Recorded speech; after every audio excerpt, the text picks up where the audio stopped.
মুকুল দাদাৰ এখনি নীলাখামৰ চিঠিৰ সৈতে আপোনালোকৰ মাজত মই ভাগ্যশ্ৰী।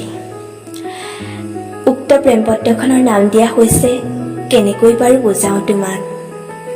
প্ৰতি মৰমৰ নয়ন, কুশলে আছানে? মা দেউতাৰ খবৰ লৈছানে তুমি? তোমাৰ দেউতাই অসুখটো বাৰু ভাল পাইছেনে? আজি বিশেষ এটা কাৰণত মই কলমটো হাতত তুলি ললো। তুমি হয়তো মোক বহুত বেয়া পাই আছা ন? মই তোমাক বহুত কষ্ট দিলো, বহুত, যাৰ ফলত তুমি মানসিকভাৱে বহুত ভাঙি পৰিলা। ভগৱানে হয়তো মোক কোনোদিনেই মাফ নকৰিব, সেয়ে তোমাকো মই মাফ নোখোজো। মই জানো তুমি মোক বহুত ভাল পোৱা, সঁচা অন্তৰেৰে ভাল পোৱা। হয়তো মা দেউতাক বাদ দি তোমাৰ দৰে মোক সঁচা অন্তৰেৰে ভাল পোৱা এতিয়ালৈকে দ্বিতীয়জন ওলোৱা নাই। কিন্তু মই কিয় নাজানো তোমাক গ্ৰহণ কৰিব নোৱাৰো। মোৰ এনে লাগে যে মই তোমাৰ বাবে যোগ্য নহয়, মই তোমাক সুখ দিব নোৱাৰিম।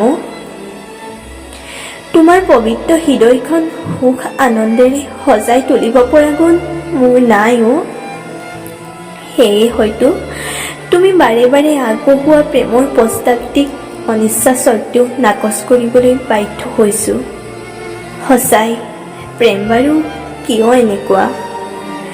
যাক সঁচা হৃদয়ৰ পৰা ভাল পোৱা যায় তেওঁক কাষত পোৱা নাযায়, আৰু যাক কাষত পোৱা যায় তাক অৱহেলা কৰো।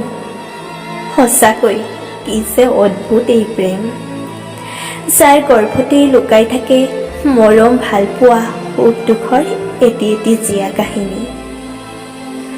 আৰু এটা কথা, মই তোমাৰ প্ৰস্তাৱ নাকচ কৰিলো বুলিয়েই নাভাবিবা যে মই তোমাক ভাল নাপাওঁ। বহুত ভাল পাওঁ জানা, তোমাক বহুত ভাল পাওঁ। তোমাৰ মিঠা মিঠা কবিতাবোৰ কিমান যে ভাল লাগে মোৰ, আৰু তোমাৰ উপদেশমূলক কথাবোৰ শুনি বহুত ভাল লাগে জানা। ময়ো তোমাক বহুত ভাল পাওঁ নয়ন, বহুত। কিন্তু তোমাৰ প্ৰতি থকা এই অগাধ ভাল পোৱাবোৰ তুমি ভবাৰ দৰে নহয় নয়ন। মই তোমাৰ এজন ভাল বন্ধু হৈ থাকিব বিচাৰো, কেৱল বন্ধু হৈ। ভাল পোৱা মানেইতো প্ৰেম নহয়। এইবোৰ কথা মই কি শিকাম তোমাক, তুমি নিজেই সকলো জানা। তথাপি কিয় বাৰু তুমি নিজকে সংযত কৰিব পৰা নাই?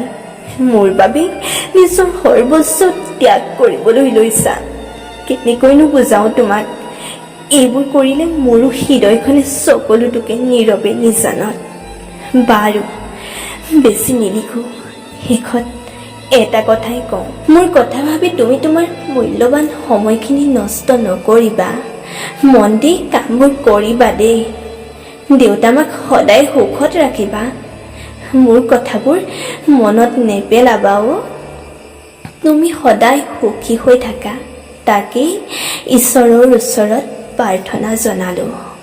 ইতি তোমাৰ পৰি। ধন্যবাদ।